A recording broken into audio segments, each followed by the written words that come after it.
There has to be some sort of competition within Donald Trump's administration to see which of his cabinet secretaries can be the worst at their jobs, because it's the only explanation for why so many scandals and screw-ups are coming out of the Pentagon. I guess the other explanation would be that Pete Hegseth is an incompetent drunk who hates our country and doesn't know how to run the U.S. military. Yeah, I think I'm going to land on that one. And we saw that example play out once again in the latest of the Pete Hegseth scandals that has Donald Trump, yes, Donald Trump screwing him and stabbing him in the back. We're going to get into it all, but before we do, if I could quickly ask you to leave a like on this video, and if you haven't already and you enjoy our channel, to hit that subscribe button, because it goes a long way in supporting our work. Now, before we can get into the latest Pete Hegseth scandal and why Donald Trump is furious with him, we need a little bit of context on what Pete is up to, and that comes from Senator Chris Murphy talking about Donald Trump's Qatari jet. The country of Qatar is giving Donald Trump a $400 million plane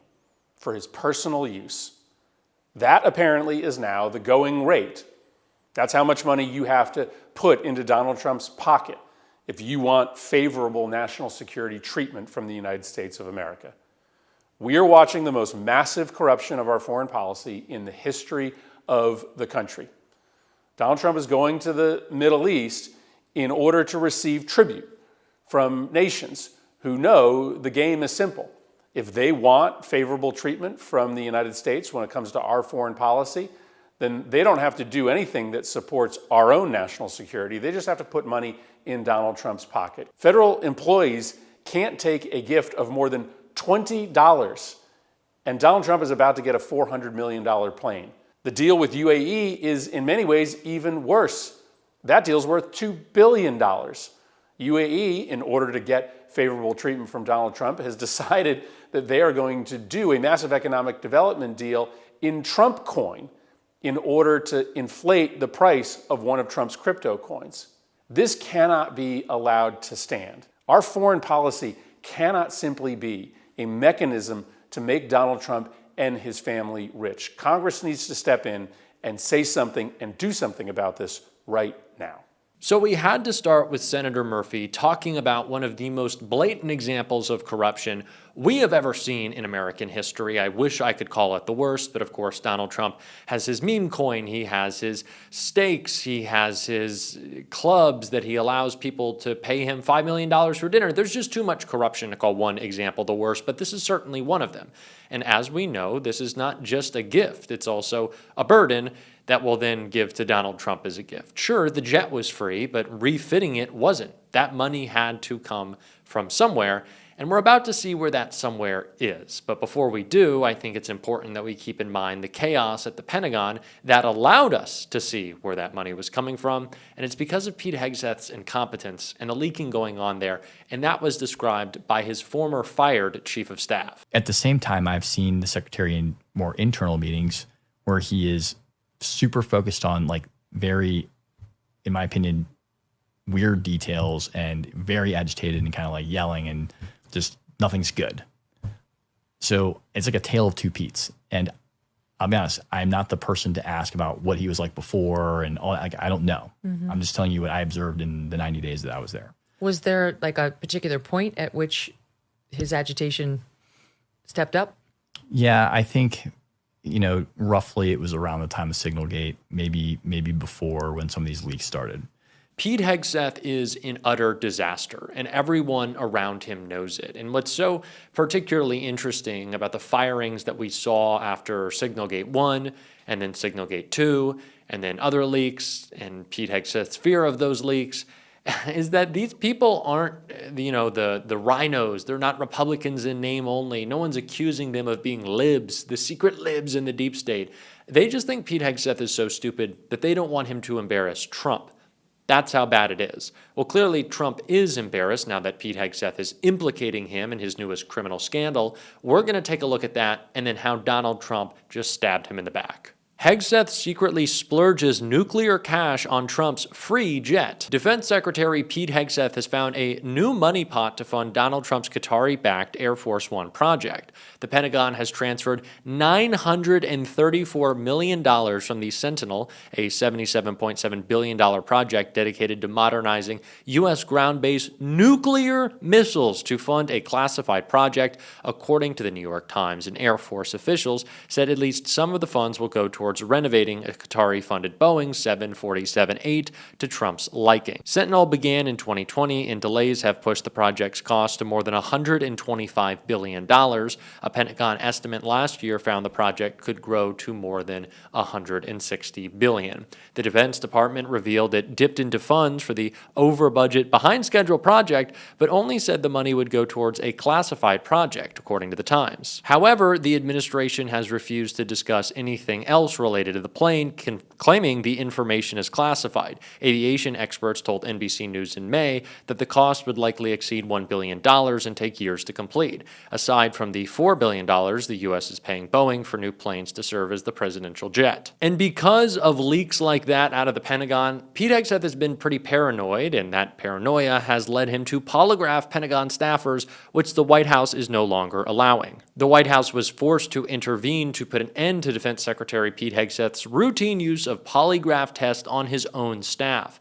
According to the Washington Post, a top aide to defense chief complained to the White House that he could be subject to a lie detector as Hegseth's campaign to stamp out endless Pentagon media leaks raged. In April, Hegseth's Trump loyalist advisor Patrick Weaver took offense to the suggestion that he should have to submit to testing being carried out on those close to the defense secretary. An ally of President Donald Trump and White House Deputy Chief of Staff Stephen Miller, Weaver's complaint resulted in a phone call from the White House to Hegseth's team telling them to knock it off. The defense secretary's hunt for whistleblowers ramped up in March, right before the infamous Signalgate leaks, in which top members of the Trump administration discussed plans to bomb Yemen on commercial messaging app Signal, with a journalist in the thread. According to sources speaking to the Washington Post, multiple polygraph tests were carried out over several weeks. Members of the Joint Service Intelligence Advisory Group, high-ranking military officials, and even staff at other agencies, including the Federal Bureau of Investigation, were all subject to polygraphs. Hegseth threatened to carry out more tests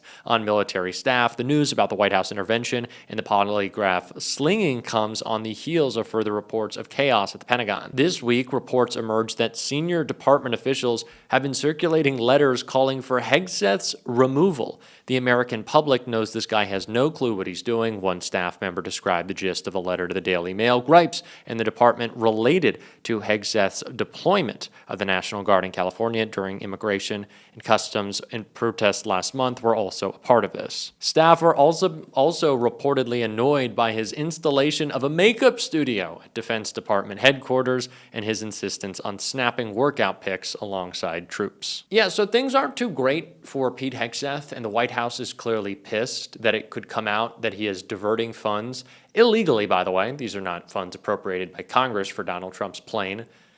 And still yet Trump is pissed at him. Things just can't go right for Pete Hegseth. And it's not the only example as of recently, because on this very issue, on the issue of Donald Trump's plane, on the issue of what even staff at the Pentagon are upset about with the deployment of the National Guard to LA, Senator Chris Murphy, who we started this video with, was asking those questions of Hegseth, and he just couldn't answer. Just to confirm, I heard you say with respect to the gift of the plane from Qatar that we do not yet have a signed MOU with the government of Qatar. Is that right?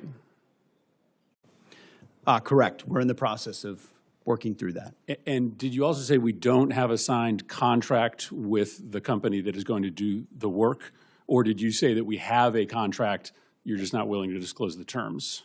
The terms should not be disclosed of anything related to an aircraft of this type. So in 2018, when the contract was signed with Boeing to do the upgrades or the new contracts for Air Force One, the terms of that contract were disclosed. They were made public. In fact, it was the Trump administration that issued a press release giving the total as $3.9 billion. Are you saying this time around, even after you sign the contract, you're not going to make public any of the terms of the contract? I wasn't involved in that previous administration decision, but we're happy to take a look.